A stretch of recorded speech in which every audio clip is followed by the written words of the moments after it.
بینەرانی قەدرگرانی کوردستان 24 ئەم کاتتان باش خەریکە سەدەیەک تێپەر دەکەین. حکوومەتێک لە دوایەکانی عێراق بە درێژایی ئەو سەدەیە بەردەوامن لە جینۆسایدکردن و ئەنفالکردن و ڕاگواستن و قڕکردنی گەلی کورد و کوردستان، بەڵام ئێستا لەو سەردەمەدا بە شێوازی جودایە، ئەویش دەستبردنە بۆ قوتی خەڵکی کوردستان و موچە وەرگرانی هەرێمی کوردستانە کە لە دوامین هەوڵی حکوومەتی عێراقیدا موچەی مانگی ئایاری موچە وەرگرانی هەرێمی کوردستانی زەوت کردووە. باروکارێکی سیاسی ئەم شەو لە پرۆگرامی بۆ هەمووان گەنگەشەی ئەو بابەتە دەکەین بۆ ئەوەی وەبیر هاونیشتیمانیانی هەرێمی کوردستانی بهێنەوە کە ئێمە وەکو ستافی کوردستان 24 وا بە سانایی ئەم بابەتەمان لەبەردەست تێناپەڕێ بە میوانداری بەڕێزان کاک بەختیار تاڵبانی وەکو چاودێری سیاسی، هەروەها بەڕێز محمود خۆشناو ڕاوێژکار لە پەرلەمانی کوردستان و لەگەڵ ژمارەیەک لە خوێندەوانانی بەشی یاسا لە کۆلێژی بەیان زۆر بەخێر بێن سەرچاوان. کاک بەختیار با بێمە لای بەڕێستان. ئێستا لەم سەروبەندەدا حکوومەتی هەرێمی کوردستان بژاردەکانی چین بۆ کۆتایی هێنان بەم کێشانەی نێوان هەولێر بەغدا کارمکە. سەرتا سوپاسان دەکەم بە خەرتنی میوانە ئەزیزەکانش دەکەم کە ئەزیەتیان کێشا و هاتوونە لێرە ئامادەن و ڕێزی تایبەتیم بۆ کاک محمود خۆشناو و دەستخۆشی لە کەناڵەکەتان دەکەم. کوردستان بسوار بەڕاستی لەگەڵ دەنگی شەقام دایمەن هاوتەریبن ئێوە مای ڕێز و تەقدیرە بە تایبەتی بۆ پرسێکی ئاوا گرنگ کە ئەمڕۆ هەرێمەکەمان بە شێوەیەکی گشتی دووچاری بۆتەوە کە ئەوەش ئەو جێژنانیە بوو کە حکوومەتی عێراقی بۆ خەڵکەکەمانی نارد. ئەو جێژنانیە بوو کە سەلماندی ئێمە لە ناو دەوڵەتێکە ئەژین هەمان چەشنی سیاسەتی ئاپارتایت کە سپیپێستەکان بەرامبەر ڕەشپێستەکان دەیان کرد لە جنوبی ئەفریقیا،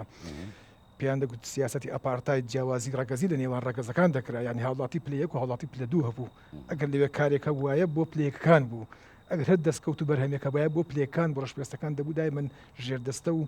چاویان لە دەستی سپیپێستەکان بێت. ئێمە لە قۆناغەکانی پێش و جنابەت لە سەرتاکەی ئاماژەت پێدا دووچاری کۆمەڵکوژی و جینۆساید بووین. دیارە لە قۆناغی ئێستەیە ئەگەر ئەمانە پێیان بکرایە یان دەسەڵاتی ئەوە هەیەە وایە ڕەنگە ئەمەشیان بەرامبەر کرداین، بەڵام نە بارودۆخ بۆ پێیان ناکرێت لەبەرەوەی بارودۆخەکە زۆرفەکە گۆڕاوە، جیهان بە شێوەیەکی کە ئێستا زەبانی دووجەمسەری نەماوە. ئەو دەوڵەتەی ئێستا ئەو دەوڵەتی جاران نییە کە ئەو ئیمکانیەت و هێز و توانایی هەبێ بتوانێت ئەو بەرامبەر گەلی ئێمە بکات و گەلی ئێمەش بەوە نییە کە ئێستا با بڵێن محارەبە دەکرێت لە ڕێگای قوتەوە. دەنا لە ڕێی دیکەوە ئەزبوون چەند ساڵی پێش و هەبوو لە 2014 و داعش ڕووی تێکردین، گەلەکەمان سەر تاپای ڕاپەڕی بە دژی ئەو هێزە تیرۆریستە و دەوڵەتی تیرۆریستی کە خۆی ناونە دەوڵەت و دیارەکە گەلی ئێمە لە ڕۆژێکی تەنگانەیە پێشمەرگە ئێستاشی لەگەڵا بێخۆ ئەزمونونەکە زۆر دوور نییە، باسی مێژوێکی زۆر دوور ناکەین، بەڵام بەداخەوە لە شەو ڕۆژێکە بە ئاگا هاتنەوە ئەم دەسڵاتی بەغا لە شەو ڕۆژێکە بە ئاگا هاتنەوە کە ئێوە پارەتان لای ئێمە نەماوە. باشە خۆ ئێمە ئێمە 4 مانگمان تێپەڕاندبوو لە ساڵەکەیە، یان لەناو ئەو مانگەیە لەدا ئەو مانگەیە 15 ڕۆژمان تێپەڕاندە بوو. خێرە دوا ڕۆژەکانی مانگە بە بیر دێتەوە کە تۆ ئێمە حکوومەتی هێرێم پارێ لێ چییە هۆکارەکە بەڕوونی چییە؟ هۆکارەکەی بەڕاستیت پێ بڵێم بۆ دوو هۆکاری سەری، هۆکارێکی سیاسیە، هۆکارێکیشی ئابوووریە. هۆکارە سیاسیەکەی هەموو دەزانین ئێستا ناوچەکە وەکو عەرەب دەلێت لەسەر پلێتێکی گەرمایە، لەسەر سەفحێکی ساخینە، لای خۆمان دەرین ناوچەکەەوە بڵقەدات و گۆڕانکاری گەورە دەکرێت ناوچەکە و دەوڵەتێکی نوێ لە تەنیشتمانەوە دەوڵەتێکی سنەمەزەبی نوێ هەڵتۆقیوە دوای 6 ساڵ لە دەوڵەتێکی مەزهەبگەرە. دەوڵەتی عێراق لە ژێر کاریگەری دەوڵەتی عێراق کەلێم دەوڵەتی عێراق بەڕاستی دەوڵەت وەکو دەوڵەت باس ناکەین. ئێمە لە داو عێراقە دەوڵەتێکمانەیە بە تەنیشتیەوە دەوڵەتی قوولە، ئەم دەوڵەتی قوڵێک کە ئێستا ئەو عێراق بەڕێوە دەبات ئێستاشی لەگەڵا بێت ئەو دەوڵەتە قوڵەیە. عێراق ئەم ئەساسە فەرمیانی عێراق ئەتوانم ناوێ بدەم دام و دەستگای کاربڕێکەری ئەو دەوڵەتە، یعنی ئەمان کاربڕەکەری ئەو دەوڵەتن. ئەم ڕۆ سیاسەکەی ئەوەیە کە ئەم دەوڵەتی قوڵە لە ناو عێراق من نازانم سەرۆک وەزیران چەند دەسەڵاتی هەیە یان وەزیری مالیە چەند دەسەڵاتی هەیە بتوانێت قەرارێکی وا بدات، قەرارێکی وا مەترسی و هەستیار بدات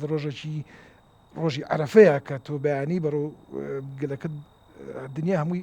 جێژن بەخۆشی دەکات سفرەی ماڵەوە دادەنات دێ لە ڕۆژێکی وایە دەست جەبەستەکە ئەوەیە کە تۆ بوو ئەیکات طبعاەوە ئەو فشارە سیاسی کە لەسەرێتی دەوربەر گۆڕانکاریەیە میلیشیاکان کە ناوێن لە خۆیان ناو حەشد و زیاتر لە 16 میلیشیایی جۆرا و جۆر هەیە ئیشیان لەسەر ئەوەیە کە ئابووری وڵات لەژێر کۆنتترۆلی ئەوان بێت ئابوورێکی ڕەمزی لەژێر دەستی وڵاتایە ئەو ئەتوانێت ئەو ئابووری ڕەمزیە بۆ کاروباری ناوخۆ بۆ پرۆژە و هەندێشتی ئەگەر ئەوانش کەمن بەڵام بۆ ئەوە بەکاردێت ئەم دەوڵەت قوڵی کە بەتەریش دەوڵەتەوەیە دوو گورزی گەوری پێکەوتووە گورزی یەکەمی کە ئەوان پیان وایە حکوومەتی هەرێم و زۆرش لە میدیاکانیان ناگرمە سەرنجداندا بێت زۆر جار باسی ئەوە دەکەن کە حکوومەتی هەرێمی کوردستانیان ئەوان بە تهدید ناوی پارتی دموکراتی کوردستان دێنن لە ناو خۆشماندا ئەو با بڵێن قەوانەیە لێ ئەدرێتەوە کە لۆبی کردو بە دژی عێراق ئەوان لە ناو دەنگە کاک محمود شارەزایی لە ناو لە بواری عەربیا بەندە جاربینی و شارەزایی لەوە هەیە ئێستا شەقامی عێراقی یان میدیاکانی عێراق باسی ئەوە دەکەن کە پارتی دموکراتی کوردستان لۆبی دەکات بۆ ڕوخانی دەوڵەتی عێراقی یان بۆ کەمکردنەوە لە سیادی دەوڵەتی عێراقی ئەوان پیان وایە ئەو گورزەی کە یەکەم بەریان کەوتووە لەو بینەیە ماوەکانی پێشوو راپۆرتێکی مایکل نایتس بخوێندەوە کە توێژەرێکی ئەمریکی و راپۆرتەکانی لە کۆشکی سپی باوەڕ پێکرا و ئیشی لەسەر دەکرێت دەبێت نەوتی عێراق کۆنتترۆل بکرێت نابێت چی دیکە لەژێر چەندی میلیشیاکان بێت لەناو میلیشیاکانشە کۆنتترۆلی بکە ئەمە بەسی چییە؟ ئەو ئاراستەی دەوڵەتی عێراقی کردووە ئەو پرسیاری ئارسی دەوڵەتی عێراق کردووە پیانی گوتووە دەبێت نەوتی عێراق کۆنتترۆل بکرێت ئەمە بەستیەوەیە کە بکەوێتە دەستی دەوڵەت لەژێر دەستی میلیشیاکان دەربکرێت ئێستا وەکو مایکل نایتس دەلێ لە عێراق هەشتا لە سەتای نەوتی دەوڵەتێکی جیرانی عێراق تێکەڵ بە 20 لە سەتای نەوتی عێراق دەکرێت و بە ناوی نەوتی عێراقەوە دەفرۆشرێت ئەم هەشتا راپۆرتی وەزارەتی سامانە سروشتەکانی هەرێمی کوردستانی ژاتوە بەڕوون من لە راپۆرتەکەی مایکل نایتس خوێنمەوە دەلێ ئەم ڕێژەیە لە فرۆشتنی نەوت بۆ ئەو دەوڵەتە دەگاتە 125 داهاتی ساڵانەی ئەو دەوڵەتە 125 زۆرە بۆ داهات بۆ بیزانیە ئەو تەقدیری کردو بۆ نزیکەی 8 ملیار دۆلار ساڵانە ئەچێتە بنووکی ئەو دەوڵەتەوە لەڕێی چیەوە ئەو دەلێ مانگانە 400 میلیۆن دۆلار لە ڕێگای ئەم فرۆشتنەوە سوودمەند دەبن مایکل نایتس ناوی ناوە راپۆرتەکەی بەناونشانی غەسالە دانەوە نازانم ئەو بەستی ئەوەیە سپیکردنەوەیە نەوتی عێراقی نەوتی ئێرانیە لە ڕێگای نەوتی ببوو لە تخوا کاک محمود بن کاک محمود ئیجازەم بداتی هۆکاری دووەمی طبعا ئەمە کە باسمان کرد هۆکاری دووەمی ئابووریەکە بوو ئێستا ئەوان پیان وایە ئەگەر ئەم سەرچاوەیان وشک بکرێت ئەو بڕیاری پێشووتر کە لە کۆنگرس ئامادە کراوە با بڵێن ڕزگارکردنی عێراق ئەو پرۆژە بڕیارەی یان ئەو پرۆژە یاسایی کە لە کۆنگرس ئامادەکرا و دوو کۆنگرسمانی ئەمریکی حازریان کردووە کە ڕزگارکردنی عێراق لە چنگی دەوڵەتی ئێران ینی قانونەکە بەناونشانی تحرير العراق من الهيمنة الإيرانية ئەمە تو ئەتوانی تۆ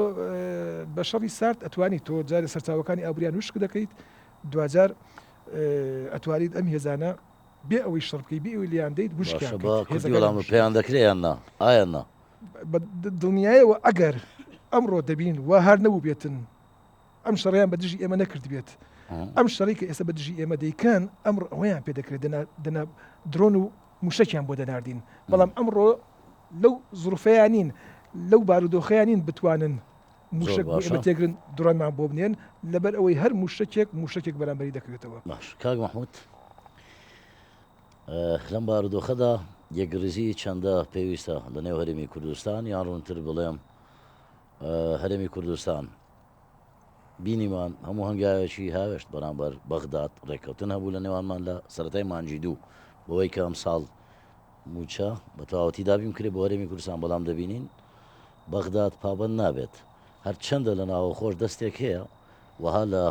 ڕای گشتی دەگەێنێت کە ئەوە حکوومەت هێرێمی کوردستانە پابندی بەغدا نابێت. پرسیارەکەی منەوە ئێستا هەرێمی کوردستان چی دیکە بکات بۆ ئەوەی کۆتایی بۆ کێشەیە بێت؟ سپاس لۆ دەرفەتە، سپاس لۆ سپاس کاک بۆ بەختیار، خۆشحاڵم بە دیدنی ئەو هەواڵانە کە و برادرانە کە پێم وایە یاسا دەخوێنن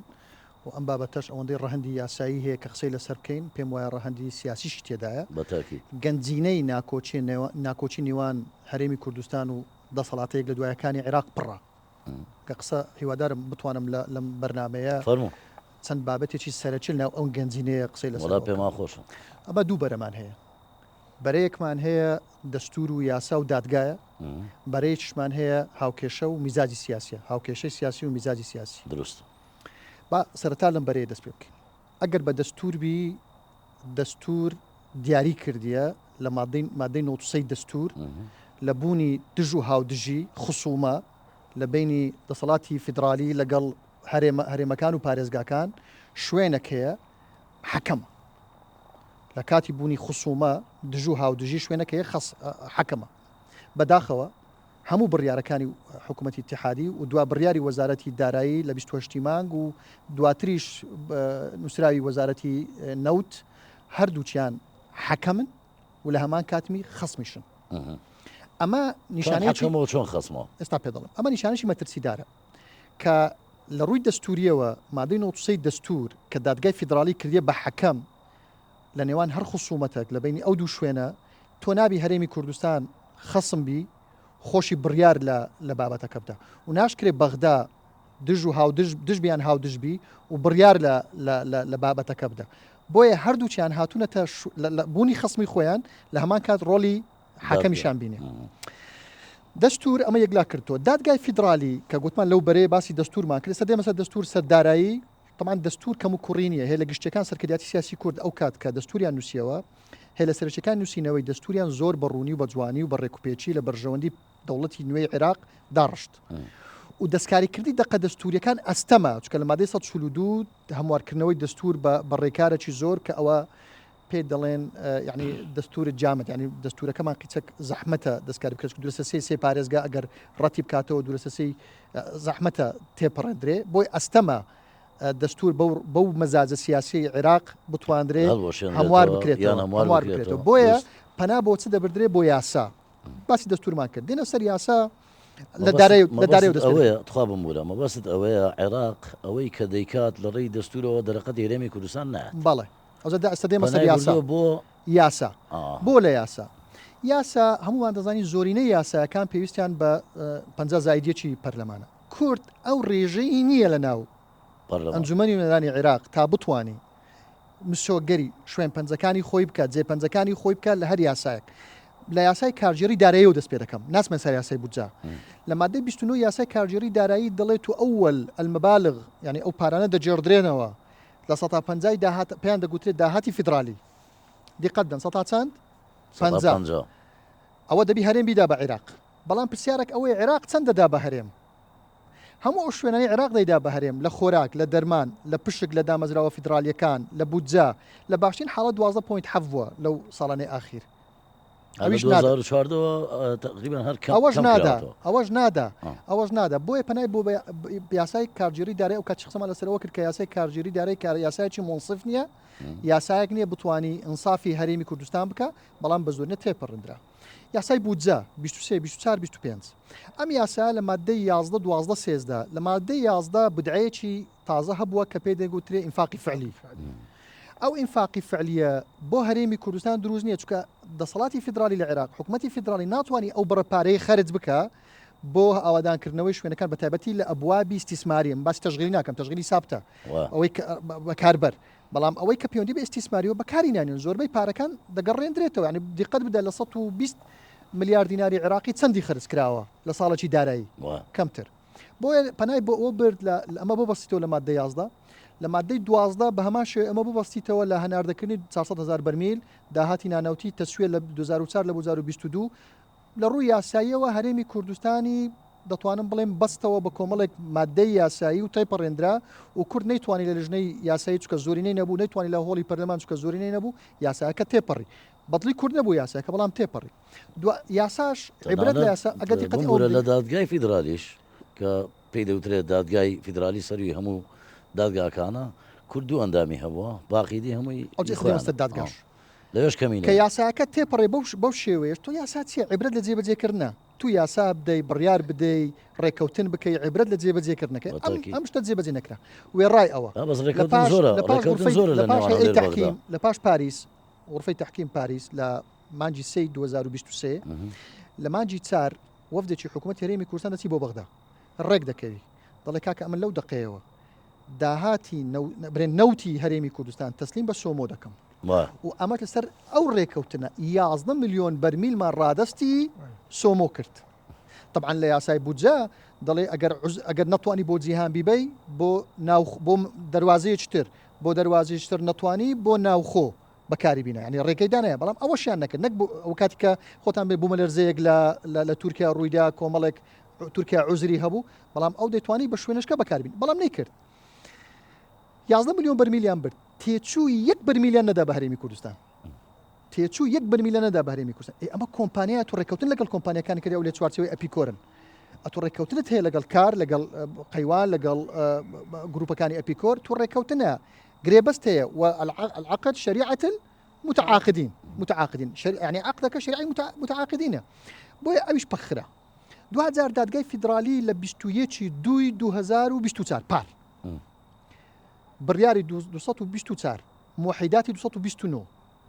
لە فقرەی 6 ئەمە دەبێت بە کورتی ئەوەتان نەکەم زۆر بەوردی دەدوێت پێم خۆشە فەرموو لە فقرەی 6 هەموو ئەو جەدەلەی حەسم کرد هاتە شوێنی حەکەم دەستخۆشیان لێ دەکەم چوە شوێنی حەکەم هەموو ئەو مشت و موڕانە ئەو کۆت و بەندانەی لە مادەی 12 و 13 یاسای بودجە هەبوو حەسمی کرد لە فقرەی 6 دەڵێ هەر کاتێک ناکۆچی لە نێوان زۆر بە وازحی دەڵێ یعنی کەسێکی ئاسایی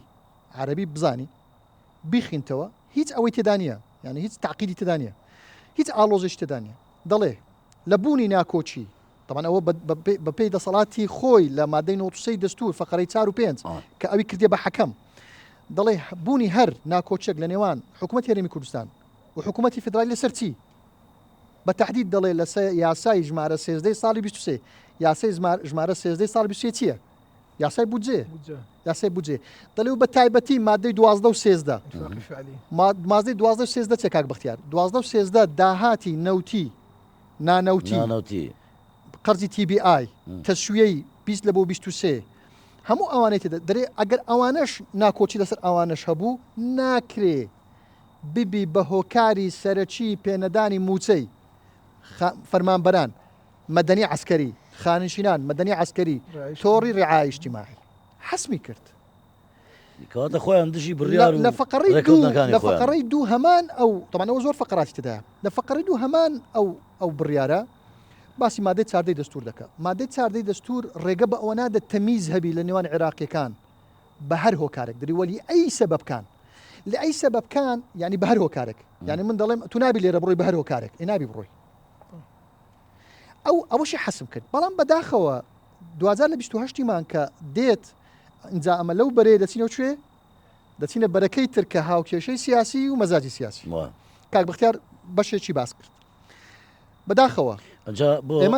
ئەوە بێڵەوە بابش مەلای ئەو بە ڕێزانش بە ئەوان نەوەکو پرسیاریانەوە بەڵام ئەوە هەڵگرە بۆ دوای لەسەر نەوت و گاز بکەین پێم خۆش ئێوەش بەشدار بن ئەگەر پرسیارێکتان هەیە ئێمە وەکو سەرۆکاتی زانکۆی بەیان بەناوی قوتابیان و زانکۆی بەیان و سەرۆکاتی زانکۆ بەیان سوپاس ئێوەی دەکەن لە بەڕێزە ئەگەر پرسیارێکتانە پێم خۆشە فەرموو پرسیارمان ئێمە پرسیارمە وەکو کۆلێژی قوتابیانی کۆلێژی یاسا پرسیار زۆرە ئەگەر لە جناب فەرموو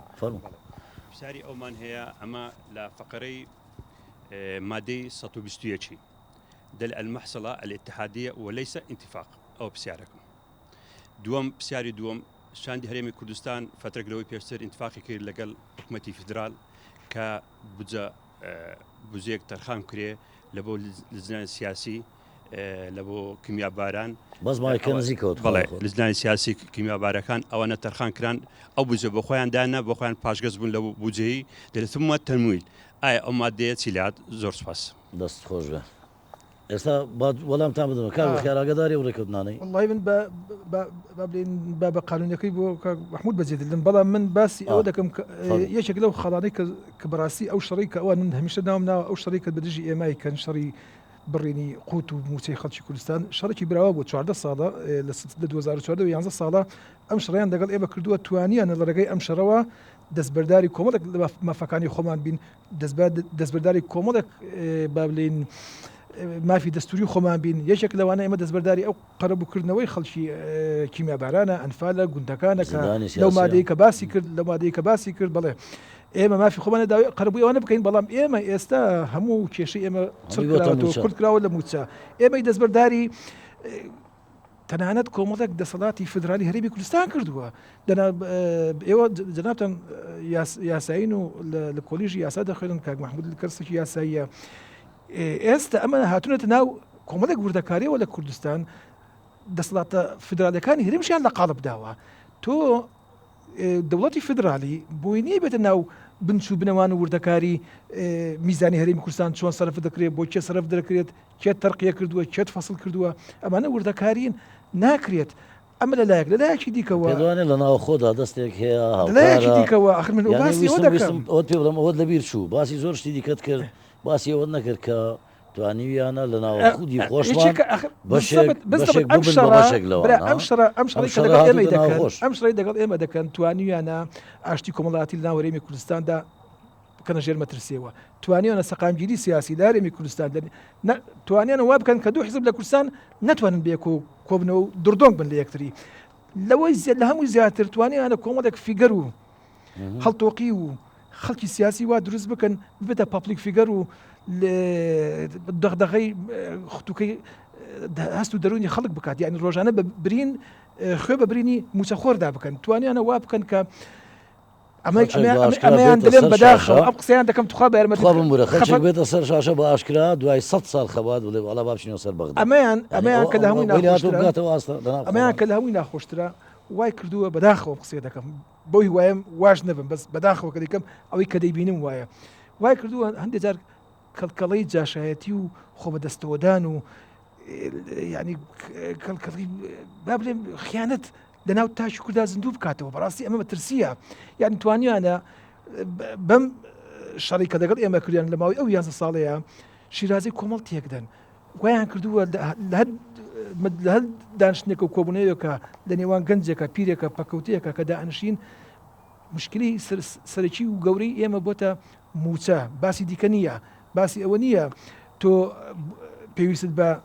قوتابخانەی زیاترە پێویست بە پردە پێویست بە جادینێ لەگەڵ ئەوەشە حکوومەتی هەرێم ئەوانەیە هەمووی کردووە بەڵام ئەوان بەردەوامە لە پرۆژە ئامانجی سەرکیش لە هەموو ئەمە بنکۆڵکردنی قوارەکەیە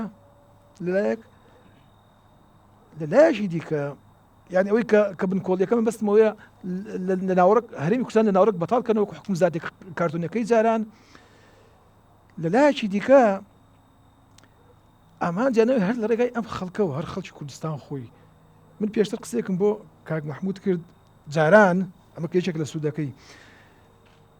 جاران کە هەڵبژاردن دەهاتە پێشەوە هەمیشە پەنایان بۆ شەقامی خۆیان دەبرد و بە شکاندنەوەی هەرێمی کوردستان هەوڵیان دەدا هێرش بکەنە سەر هەرێمی کوردستان بۆی دەنگەکانی ئازادەکە بەڵام ئەم گەمەیان بۆ نەچوێ سەر لە بینیمان لە بژاردننی پێشوو ئەم گەمەیە ینی سەرکەوتنی بەدەست نێنا و دەنگیان نێنا ئەمان چون جارێکی کە وەک بڵێن جۆرێک لە بیرۆکەی تازەیان بروژان بۆ خۆیان چۆن بتوانن کاریگەری دروستکەن بەداخەوە زۆر بەداخەوە قسەی کە دەیکەم لە ماوەی ساڵی ڕابردووە و لەم ماوەی کە موچەیان بڕی و موچەی هەشتمانجیان بڕیوە کەسی خۆیان نایەنە سەر شاشە کەسێکی عەرەب نایەن و یان شیعە نایەنە سەر شاشە باسی بڕینی موچە بکات یان باسی چی حەقە و چی ناحەقە ئێمە دێنن بەداخەوە کەناڵەکانیان بگرێ بە تایبەتی کەناڵی بەری مقاومە کەناڵەکانی دیکان زۆر بەتابعەم کردو تۆزە کەناڵیان بۆ کوردیش کردوەوە لە سوشال میدیا بە دڵنیاییەوە ئەو لایەنەی بە دیاریکراوی بڵێم ئەو لایەنەی کاری کوردستان لە سوشال میدیا کەناڵی کوردی دامەزران و بە زمانی کوردی بە زمانی کوردی دژایەت بەداخەوە کۆمەڵێک خەڵک دێدن لە کوردستان بەناوی ئۆپۆزیسیۆنەوە کەمانە ئۆپۆزیسیۆنین ئەمانە ئەنتی دەسەڵاتی کوردین ئیدی بخۆیان لە ناوفزن شتێکیکەیە خەڵکی وامانەیە بێمۆڕالی گەشتوتە دەرەجەیەک داوا لە سوپای عێراق دەکات ئەم دەسەڵاتە دیکتاتۆریە داوا لە سوپا و حەشت دەکات بێت ئەم لە ناو قوسێکە ناوینەوە من ناو قوسێک ئەو قوسی بۆ دانانێت داوا دەکات بێن ئەم دەسەڵاتە بڕخێنن گەشتوتە دەرەجەیەک خەڵک هەیە بە ناوی تیارێکی ڕوتێکی سیاسی لە کوردستان لە شاشەی کەناڵێک کە خاوەنی کەناڵەکە کەسێکە ناوی لە لیستی تیرۆری ئەمریکیدایە خاوەنی کەناڵەکە پارەیەکی زۆر سپی دەکاتەوە لە ڕێی فرۆشتنی نەوت هەر باشترش نابێنم کەناڵی ئەحدا کە سەر بە قەیس خەز عەلیە دێن لەو کەناڵی بە تایبەتی لەو کەناڵ آخر ئەو کەناڵە و خاوەنی کەناڵەکە ئێشێکی زۆری پێگەشتووە بۆیە ڕەنگە کاک محمود لە ناو دەست و پەنجەر لەگەڵ کەناڵ عەرەبیەکانە نەرم کردی بێت زۆرتر ئەو کەناڵانن کە لە بەرژەوەندەکانیان دراوە کەناڵی ئەو میلیشیانن کە سەر بەبەری مقاومن لە بەرژەوەندەکانیان دراوە دێن لە ڕێگای کۆمەڵێک بەداخەوە کورد زمان باسی ڕاستگۆیی دەسەڵاتی عێراق دەکەن باسی مافەکان بۆ دەسەڵاتی عێراق دەجێرنەوە و حکومەتی هەرێم تاوانبار دەکەن کە کەم و کورتی هەبووە یعنی دێن پەرێزی حکومەتی عێراقی لە بڕینی موچەیە پەرێزی حکومەتی عێراقی پاک دەکەنەوە و پەلاماری حکومەتی هەرێم و دەسەڵاتی سیاسی هەرێم دەدەن کە ئەو کەمتر خەم بۆ لە نەدانی موچە باسی ئەوە ناکرێت بۆیە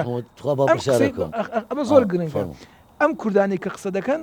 بەڕاستی کاریگەری لەسەر شەقامی عێراقی دروست کردووە خەڵکی عێراقی جاران گوێی لێ ناگرتن گوێی لە فەتلاوی و لە کلابی و لە سەنەد و لە چێ ناگرت بەڵام گوێ لەمانە دەگرێت بەڵێ گوێ لە کوردەکان دەکرێت کاک مەحموود دەنگۆیەک هەبوو چەند ساڵێک لەوە پێش سەر و 5-6 ساڵە بێ بە بیرمە بەرپرسانی هەرێمی کوردستانیش بەڕوونی یەکێک لەوانە پارێزگاری ئێستای سلێمانی باز لەوە دەکات لە دیمانەیەک ئەڵێ با بەڕەوانی پێتان بڵێم حکوومەتی بەغدا شەرمەزارە بەرامبەر هاوڵاتیەکانی خۆی لە شارەکانی ناوەڕاست و خواروی عێراق لە بەرابەر ئەو پێشکەوتنە خێرایی هەرێمی کوردستان کە هەیەی ئەڵێ دوو ئامانجی هەیە یا ئەوە تا گەمارۆی ئابووری دەخاتە سەر هەرێمی کوردستان بۆ ئەوەی ئەوان بگەنەوە ئەو پێشکەوتنی هەرێمی کوردستان یا ئەوە تا دەیانەوێت هەرێمی کوردستان وێرانکەن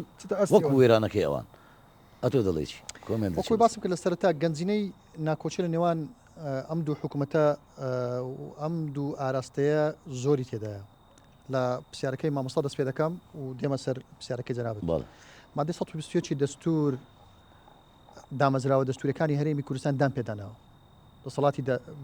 جێبەجێکار دەسەڵاتی یاسادانان و یاسەڵاتی دادوەری و ئەمە دەستکەوتێکی درێژ دوورمەودای کووردە کورد ئێستا ئەم شەڕی کە لەگەڵ عێراق دەیکا بۆ لە دەستدانی ئەو مادانەیە لە دەستی نەدا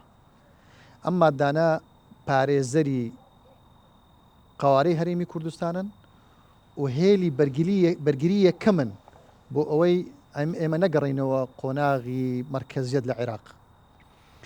ئەوەی پەیوەندی بە بەرکەوتوانی چیمیا بارانی ناوچەکانی هەرێمی کوردستان خانەوادەی ئەمفال شەهیدان قەرەبووکردنەوەیان ئاوادانکردنەوە شوێنانەیان لە دەستور لە دووسێ حاڵات لە دووسێ شوێن باسی کردیە کە پێویستە بەشێک لە پشتی پارێزگا و هەرێمەکان زیاد بکرێ بۆ ئەوەی ئەو ناوچانە پێ قەرەبوو بکرێتەوە بەڵام ئێمە نەک زیاد نەکرا ئێمە 115 بەڵام 12.67 دەن بە هەرێمی کوردستان خاوەرکردنی گوندەکانیش تەوانەوە ئەمە مشکلەی تێگەیشتنمان هەیە بەداخەوە ینی من ڕووی ڕخنەم لە بەشێک لە ینی بەشێک لە قسەکەرانی پێکەنەری حکوومەتی هەرێمی کوردستانە ئێمە نایم بەرگری لەم حکوومەتە بکەین خۆشبەختانەش ڕاستە جیاوازی سیاسی نێوان حزب سیاسیەکان هەبوو لە ڕووی سیاسی و لەسەر کۆمەڵێک بابەت بەڵام حکوومەتی هەرێمی کوردستان توانیتی یەکگرتووی خۆی بپارێزی بەرامبەر بە دانوستان لەگەڵ بەغدا ئەگەر دیقەت بدەین هەموو تیمەکان ڕۆیشتن تیمەکانی پێکەنەری حکوومەتی هەرێمی کوردستان بوون بە هەمان ئاراستە کۆبنەوەیان کرد بە هەمان ئەستە بڕیاریانداوە بە هەمان ئاراستە تدبیری بارودۆخی ئایندەیان کردو کە بەشێک لە هاوڵاتیانی هەرێمی کوردستان و چاودێرانی سیاسی و پارتە سیاسیەکان و بەشێک لەو فیگرانەی کە کاک بەختیار باسی کرد باز لە داهاتی نانەوتی دەکەن بۆ هەرێمی کوردستان داهاتی نانەوتی تەسلیم ناکە کاک داهاتی نانەوتی تەسلیم دەکرێت ڕادەست دەکرێت بەرامبەر بە پێدانی پشتی هەرێم نەک موچەی هەرێم هێشتاش هەرێمی کوردستان دێ بەشێک لە داهاتی نەوت ڕادەست دەکا و ڕێکیش دەکەوی بەرامبەر بە موچە خۆی ئەسڵەن داهاتی نانەوتی بە قانون بەرامبەر بە پشکە یعنی یاسای بودجە و یاسای کابجێری پشتێریمی کوردستان بەس موچە نییە لە بودجەی گشتی موچە یەک بابە لە پشک ئەو پشتیشت ناداتێ کە گوتمان استثماریە تەنمێ محافەزاتە تەشغیلیە ئەوەشت ناداتێ بەس موچە دەداتێ هەرێمی کوردستان ئەوەش تەسلیم دەکات هەموو داهاتی عێراق لە ساڵی 23 8 تریلیۆن دینار بووە معقول 8 تریلیۆن دینار بووە خلالی ساڵێک معقول هەرێمی کوردستان 4 تریلیۆن دینار بتەنێ معقول لە داهاتی 15 پارێزگای عێراق ئەو ساڵ 24 ساڵی پار 14 تریلیۆن دینار بی بەس هەرێمی کوردستان 4 تریلیۆن دینار بی ئەم ڕقەمانش هێشتا هەرێمی کوردستان پابند بووە بەرامبەر بە موچە کۆ نابی بەرامبەر بە موچەبی دەبی بەرامبەر بە بودجەبی تۆزانی ئەلم کابینەیە بە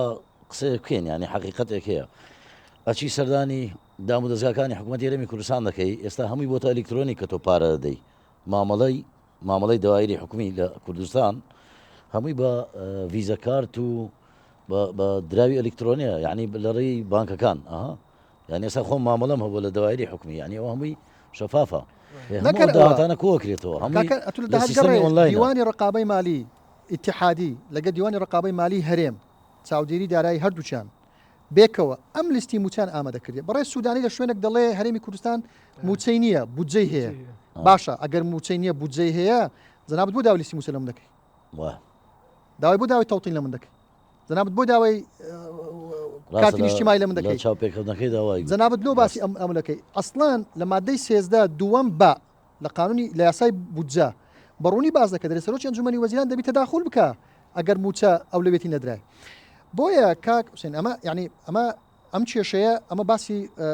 بوعدە یاسایەکەمان کرد ئێستا حەقە باسی ئەم پرسیارەی جەنابەت و باسی کۆمەڵک بابەتی سیاسی بکەین بۆ ئەمە ڕوویدا خۆ ئەگەر ئەمە هەبی حەکەم کە بەپێی دەستور محکەمەی اتحادیە بڕیاری داوە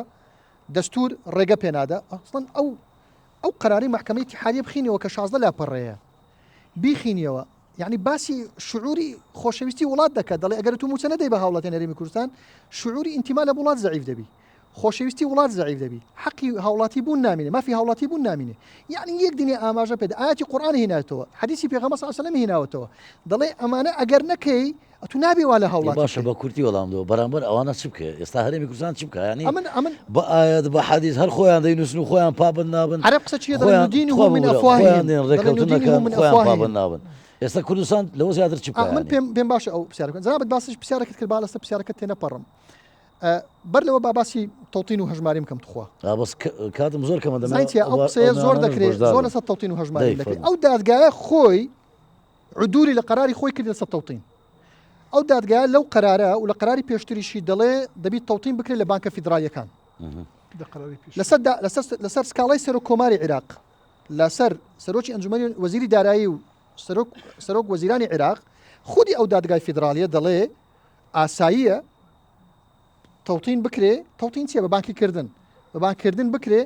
لەو بانکانەی کە ڕێگە پێدراون لە بانکی مرکزی عێراق هەموو ئەو بانکانی لە هەژماری من ئەمن دەمجارە بە سوعبە دەڵم دەرم لە بینی تەوتین و لە پاش قەراری دادگاها پاش ئەو دوایین بڕیاری دادگای فیدرالی لە بینی تەوتین و هەژماری وەکو جیاوازی لە بینی خاس و کاهووە لە بینی بۆ و لۆیە لە بینی بۆ و لۆیە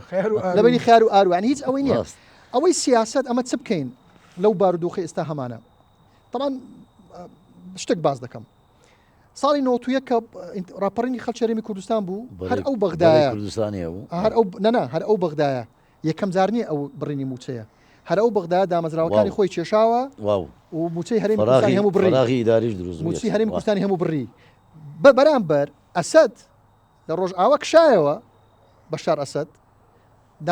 دامەزراوەکانی کەمانەوە لەو ناوچانەی کە ژێر دەسەڵاتی هەسە دەبوو موچەی مانگانەی بۆ دەناردن یعنی جیاوازێک لە عەقڵێتی سیاسی هەیە لە 2014 کە داعش هات موسڵی داگیر کرد بەڵێ موچەی دەنارد بۆ مانجی 6 تا مانجی 12 فەرمانبەرەکانی مووسڵ مانگانە موچەی خۆیان مووسڵ صلاح الدین ئەمبار من باسی مووسڵەکە بچکە داعشی زۆر هەمووی لە 2015 6 مانجی بۆ ناردن لە 15 لە بۆ 17 بە پاشەکەوت کراوی بە دوو وەجبە داوی بەوان ئەم عەقڵیەتە تەعاملی تازەنیە لەگەڵ هەرێمی کوردستان بۆیە چارەسەر چییە؟ چارەسەر دەی 100 خۆ پێشاندان لە هەرێمی کوردستان بکرێت دژی حکوومەتی هەرێمی کوردستان هزار ما ڕێزمێ لەو خۆ پێشاندنە چکە مافی خۆیان ئەو مافەچی دەستوری خۆیان و مافی خۆیان ئەوە قوتی ماڵ و منداڵیانە ڕاست 100 مانگرتن بکرێ ئەم مانگرتنانە مافی خۆیان لە ئازارەوەمان دەگرن تێدەگەی حەق خۆیان بەڵام هزار مانگرتنی ئەو هالە خۆ پێشاندانی ئەو هالە بکرێ بەرامبەر بە حکوومەت هەرێمی کوردستان هیچ گۆڕانکارێک ڕوونادا ئێمە لە ساڵی 91 مانگرتنی سەرتاسەریمان هەبوو وابوو بڕیارێکی نەتەوەی گرتووەکە ئەنجومی ئاسایش پێ دەرچوە سەر ئەو مانگرتن ڕاست ئەمە یەک چارەمان هەیە خۆ پێشاندانێکی میلیۆنی بەرامبەر بە بەم ناحەقی عێراق دەیکا مانگرتنەکی سەرتاسەری بەرامبەر ئەو ناحەقی عێراق دەیکا کورد بزانی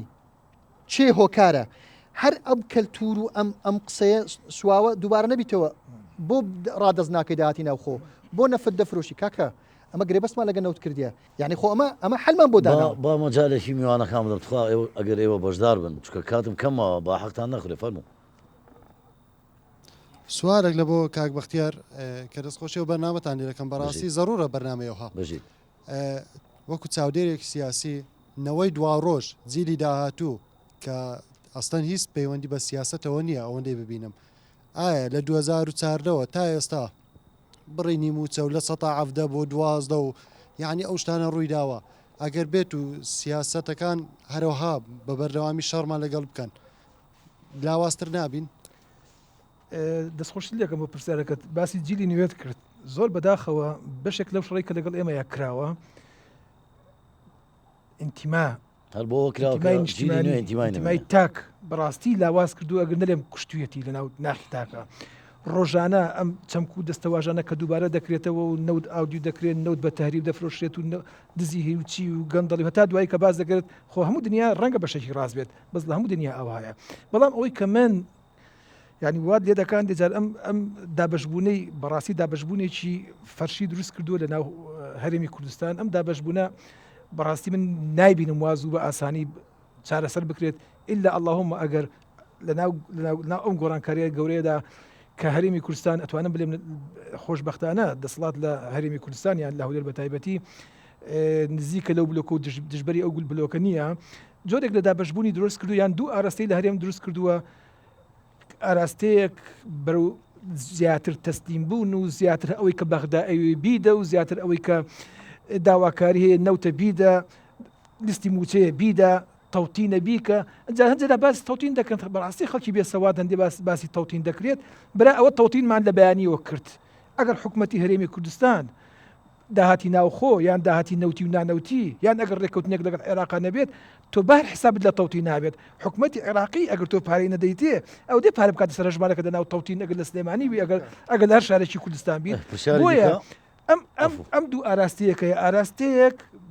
بەرەو نیشتیمان بەرەو ئایندەیەکی باش بۆ کوردستان ئاراستەیەکش بەرەو تەسلیم بوون بەرەو ڕادەستکردنی هەموو شتێک بەرەو حکومیکی زیاتی کارتۆنیک ئەوەی کەم بەستی بەغدایە بەس مایکە نزیکە فەرموو بە خێراتی میوانە بەڕێزەکان دەکەم پرسیارێک لە بۆ کاگ دکتۆر بەختیار ئەو باسیەوەی کرد لە بیدایەتی کە مەسەرەن پێشتر عێراق شەڕی ئەوەی دەکرد بە تۆپ و تایارە لەگەڵەمە ئێستا دەتوانین لە ماڕوو کاتیانی ئێستا ئەو شەڕی بڕینی قوتی خەڵکوانە ینی لە ڕووی موچە لە کاریگەریەکە ینی فەرقەچی وهای نییە بەڕێئیمانی لەگەڵ ئەو شەڕ و تۆپ و تایارێکە پێشتر دەیکرد و پرسیارە چریکەش لە ڕۆی ینی کوردستان ینی کورد پێویستە ئیسا بکات بۆی خۆی لە وەزع ئێستا نەزار بدات دەستخۆش ئێستا پێم وایە دوو هێزی سەرکی لە کوردستانێکی نیشتیمانی کوردستان و پارتی دیموکراتی کوردستان بەڕاستی پێویستە لەمڕۆ لە هەم ڕۆژ زیاتر پێویستە ناوچەکەوتم لەسەر پلێتێکی گەرمە ئەمڕۆ لە هەم ڕۆژ زیاتر پێویستە ئەم دوو هێزە بەیەکەوە بن بەڕاستی هیچ هێزێکی هیچ دوکانێکی سیاسی هیچ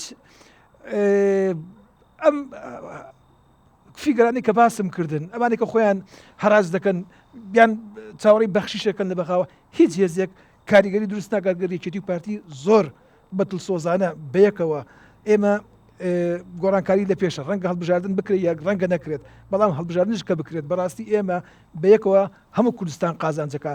لێکدابڕانمان هەموو کوردستان زەرەکات و ئەم دوو ئاراستەیەش کەوتم ئاراستەیەکی تەسلیم بوون و ئاراستەیەکی بەرەو نیشتیمان و بەرەو هەرێمی کوردستان و بەرەو فدرالەتێکی بەناو فدرالێت وەک ئەوەی کە لە یاسا و دەستورە هاتووە ئەمە دێتە دی بەڵام پێچەوانی ئەمەوە بەداخەوە ئێمە هەم لە هەرێم ئەدۆڕین هەم لە بەغدا دەدۆڕین هەم لە ناچوو دابڕاوەکانش دەدۆڕین ئێمە بەیەکەوە من پێش ماوەیەک وەکو نەخشەڕێگایەک باسم کردووە ئەگەر ئێمە لە کەرکووک کە لایەن عەرەبیەکان یەکێتیان بەجێهێشت و کشانێتەوە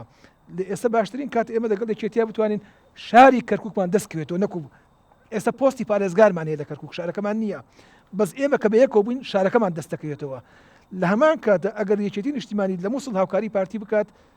ئێمە لە مووسڵ ئەتوانین دەسڵات وەرگین نەکو ئێستا دەسڵات لای میلیشیاکانی شیعە و میلیشیاکانی کلدانی حکم دەکەن لە مووسڵ و دەشتی نینەوە ئێمە لە هەرێمی کوردستان ئەگەر بەیەکەوە بین لە بەغدا دەنگمان بەهێز دەبێت ناکرێت ئێمە لە هەرێمی کوردستان بەیەکەوە بین و لە بەغا دژی یەک بین یان بە پێچەوانەوە بۆیە لە هەموو کات زەڕورتر ئەوەیە ئێمە لەم قۆناغی کەدا دێت قۆناغێکی مەترسیدارە ئەمە دوو ڕۆژە ئێمە دەبینین گۆڕانکاری خەریکە سەر هەڵدەدات بۆیە من چاوەڕی ئەوە ناکەم کرانەوەیەک لە وەزعی سیاسی ناوچەکە بێت بەرەو گۆڕانکاری دەڕۆین بۆیە زۆر زەرورە بەجیان هەوڵەکانی ئێسای مەسرور بارزانانی لە سەراسی نێودەوڵەتی تا چەندە کاریگەری دەبێت لەسەر باردۆخی عێراق تایبەتی کە دەوێت یعنی بە شێوێکی کۆنکریتی مەسەلەی موچە لە کوردستان کۆتایی پێبێت ئەمە پێم وایە لە سارەسەرکردنی گرفتی موچە ئەگەر لەگەڵ گفتوگوکارمە لەگەڵ بەغدا گەیشتین بە بنبەست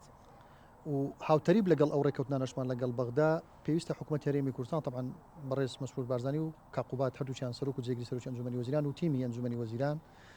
بە ئاراستەی ئەوە دابڕۆن کە بەرەو خودبژێوی بڕۆین خودبژێوی ئەمە بتوانین بەلایانی کەم چارەسەری گرفتی موچەی موچە خۆران بکەین و ئەو دەرفەتە لە دەست ئەمانە دەربێنین کە بە ئاراستەی لێکترازان دەڕۆن و سوود لە معاناتی هاوڵاتیان و فەرمانبەران و موچە خۆران بەگشتی دەبینن و لەسەر ئەم حاڵەتە قسە ئیش دەکەن و کاریگەریەکان لەوێەوە دەست پێ دەکەن چکە عێراقی دەستەشکاوەکەی مەیگرتیە کە موچەی خەڵکە و دوایین داتای وەزارەتی پلاندانانی عێراقی دەڵێ کەمترین ڕێژەی هەژاری لە پارێزگاکانی هەرێمی کوردستانە لە 1970 ناپەڕی لە هەندێک پارێزگای عێراق دەگا بە 152 ڕێژەی هەژاری لە هەرێمی کوردستان 1970 ناپەڕی ئەم نیشانە و جنابەت پرسیاری ئەوەت کرد کە ئەوان دەیانێ وەکو ئەمە وەکو ئەوان لێ بکەنیان ئەمە تێگەن ئەم بەراوردە ئەمە داتای خۆیانە داتای وەزارەتی پلاندانانی عێراقیە یعنی لە خراپترین شوێن کە ڕێژەی هەژاری تێدایە لە 152 لە باشترین شوێن کە هەژاری تێدانێت لە هەرێمی کوردستانە ئەوەش نیشانەی ئەوەیە کە هەرێمی کوردستان بە ئاراستەی چارەسەرکردنی گرفتی بێکاری و یعنی بەراورد بە عێراق مناڵێن لێرە لە ئاسێکی زۆر بەرز و باشە نیە بەڵام بەراورد بە ئەوێ زۆر باشە و تۆ حیزاترمە هەوڵەکانی سەرۆکی یەکگرتووی ناو حکوومەتی هەرێمی کوردستان وەکو کاک بەختیار باسی کرد زۆر گرنگە بۆ قۆناغ بۆ قۆناغی داهات و ئێمە ئامادەکاری بکەین بۆ دوا قۆناغی پەیوەندیەکانمان لەگەڵ حکوومەتی اتحادی لەسەر ڕێچکەی دەستور و بتوانین بە یەکتیم لەگەڵ عێراق و ئەو لایەنە سیاسانەی تریش دەرەوەی یەکێتی و پارتی پێویستە لەسەر هێلە گشتەکانی پارێزگاریکردن لە قواری هەرێمی کوردستان و مافی هاوڵاتیان بە تایبەتی موچە پرسینەتەوەی ڕێکەوین چونکە کوێت دەوڵەتیان دەوڵەت نییە بەتاکی دەوڵەت ئەندامی نەتەوەی گرتوەکانیان نا بەڵێ ئیشتیهای سیاسی لە عێراق دەڵێ چی دەڵێ کوێت عێراقیە کوێت بەشێکە لە عێراق وامش درکم بەوە کردووە یعنی عێراق لە کاتی لاوازی ڕێک دەکەی و لە کاتی بەهێزی دەکشێتەوە ئەمە بۆ وڵاتانی دەرەوە ئاساییە لەگەڵ وڵاتانی دنیا مامەڵەیە بکە بەڵام لەگەڵ ملەتی خۆی ببینە بەرچاوی خۆت حکوومەتێک بەر لە جەژن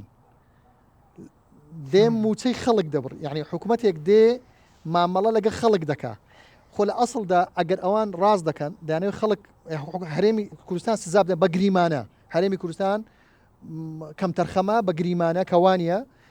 هەموو استحقاقەتی خۆی جێبەجێ کردن بەڵام بە گریمانە بۆ دەی هاوڵاتی سزا دەدەی بۆ دەی موچە خۆر سزا دەدەی بڕۆ شوێنیت کە سزا بدە ئەگەر تۆ دەتوانی و هەزاران بژاردەی تر هەیە بۆ ئەوەی ئەتوو بتوانی مامەڵەی تر بکەی نەک لە فەرمانبەرن بۆی ئەمە وەکوی باسم کە دێ دەستە شکاوەکەی حکوومەتی هەرێمی کوردستانی گرتووە کە بژێوی ژیانی هاوڵاتیان هەرێمی کوردستانە و حکوومەتی هەرێمی کوردستانیش بۆ ئەوەی تەمینی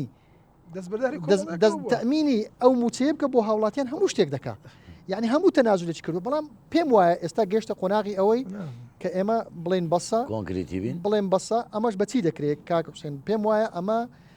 بە وشیاری و قسەکردن و ڕوونکردنەوەی بۆ خەڵکی هەرێمی کوردستان میدیا و میدیاکاران یعنی ئەو سنتەر میدیانە تەلەڤیزیۆنە بەڕێزەی جنابتان و میدیاکاران و خەڵکی هەرێمی کوردستان نخبەی سیاسی لە هەرێمی کوردستان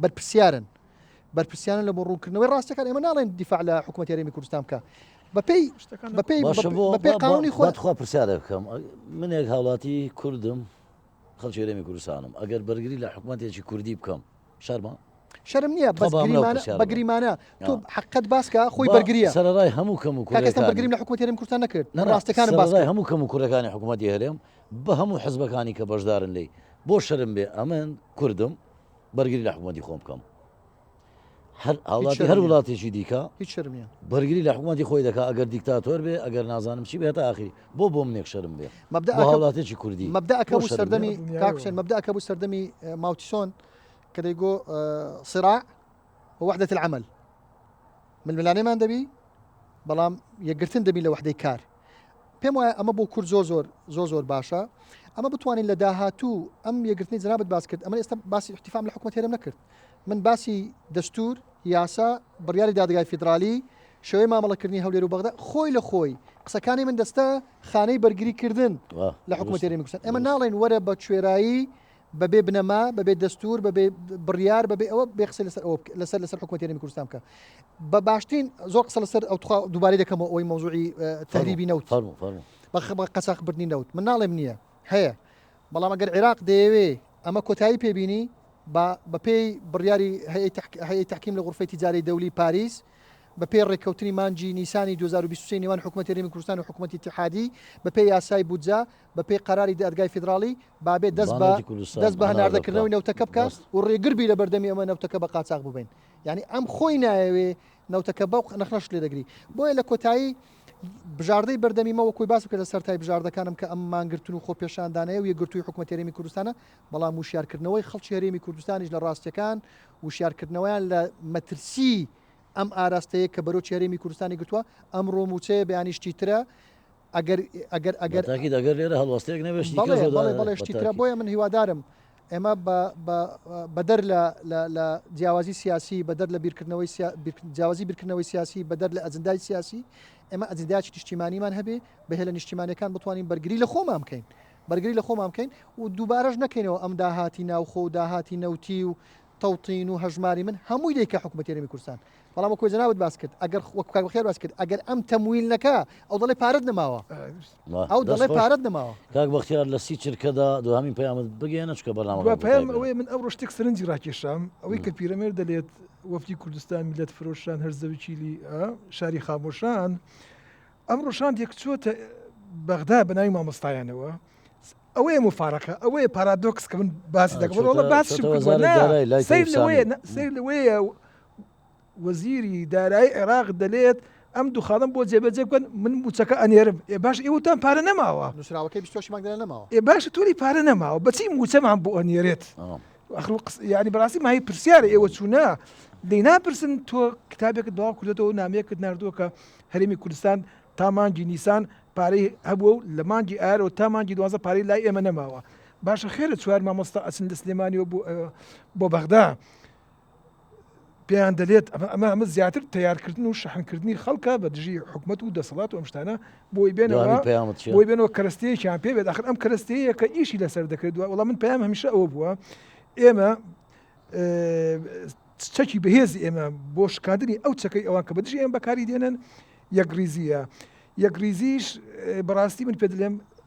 ئەنتیگرال تەکامل نابێت ئەگەرێکی و پارتی بێکەوە متمانیان نەگرێتەوە متمانی ساڵی 2011 و 12 و 13 تا 14 ئێمە هەر لایەکمان لەمەیان نینە پێشەوە وەکو ئەو وایە لەگەڵ ئەو شاندەی لەگەڵ ئەو شاندەیە یەکسانین کە هەوڵی کە ئەم کەرەستەیە بەکاردێنێت بۆ شکاندنی ئینتیما لە ناو تاک بۆ نهێشتری بڵێ سی چرکەش بۆ زەناوت وەڵام من دەنجی خۆم دەخەمە پاڵ دەنجی کاک بەختیار لە مۆزوعی یەکریزی بەڵام لە هەمان کاتیش من پێم وایە هاوڵاتیانی هەرێمی کوردستان پشتی سەرچیان بەردەکەوێ هاوڵاتیانی هەرێمی کوردستان خاوەنی ئەم ئەزمونە و خاوەنی ئەم قوارەیەن پێویستە پاڵپشتی پەرلەمان و حکوومەتی هەرێمی کوردستان بکەن پێویستی دامەزراوەکان بکەن ڕخنەکانی خۆیان بگرن بەڵام لە هەمان شێوە ڕێگەبەوە نەدەن درزێک دروستبی لە ناو ستەمی کۆمەڵاتی هەرێمی کوردستان بۆ ئەوەی دەنگێکی نەیار بۆ ڕوخانی ئەم ئەزمونە خۆ دەزانێم ئەزمونە بە بەلاژ نەهاتووە خوێنی زۆری لە پێناو ڕژاوە یەکریزی هەرێمی کوردستان ئەمە یەکریزی سیاسی نییە تەنها ڕێگزی کۆمەڵاتیشمان پێویستە و فشار دروستکەین ینی ناوەندە ڕێکخراوە NGOەکان ناوەندە سیاسیەکان میدیاکان ڕاست. ئێمە فشار دروستکەین بۆ ئەوەی وەڵامێکیان بدەینەوە پێیان بڵێن بڵێ ڕایگشتی پێیان بڵێن ئێوە لەم خاڵانە ناحەقن و ئێمەش ئەم خاڵانەمان جێبەجێ کردووە بۆیە بە وشیاری گشتی ئەمە بتوانین وەڵامیان بدەینەوە. سپاس بۆ میوانانی قدرگرانم، سپاس بۆ قوتابیانی کۆلێژی یاسا لە کۆلێژی بەیان، سپاس بۆ بینەرانی قدرگران کە تاوەگەستا لەگەڵمان بوون بە هیوای پاراستنی هەرێمی کوردستان و ڕێخستنی ئەو کێشەش وەکو کێشەکانی پێشووتر کە ڕێوان خستون هەمیشە داشە.